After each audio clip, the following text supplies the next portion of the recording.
រយៈពេលជាច្រើនថ្ងៃបន្ទាប់ពីប្រើរថក្រោះបំពាក់កាំភ្លើងយន្តផងនិងតបថ្មើរជើងផងដើម្បីកំទេចភូមិព្រៃច័ន្ទក្នុងខេត្តបន្ទាយមានជ័យរបស់កម្ពុជាកងកម្លាំងថៃបានបង្កើនការវាយប្រហារនៅព្រឹកព្រលឹមថ្ងៃទី17ខែធ្នូឆ្នាំ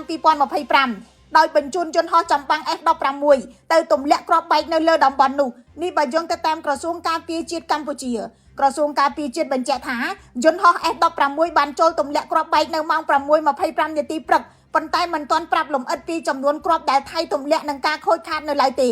ភូមិព្រៃច័ន្ទដែលធ្លាប់ជាទ្រនំសុកសានរបស់ប្រជាជនកម្ពុជាបានប្រែក្លាយទៅជាតំបន់ចំនួនចាប់តាំងពីខែកក្កដាឆ្នាំ2025មកក្រោយពីយោធាថៃបានពាត់បន្លាលួសយកដីនឹងផ្ទះរបស់ពលរដ្ឋខ្មែរជាច្រើនហិកតា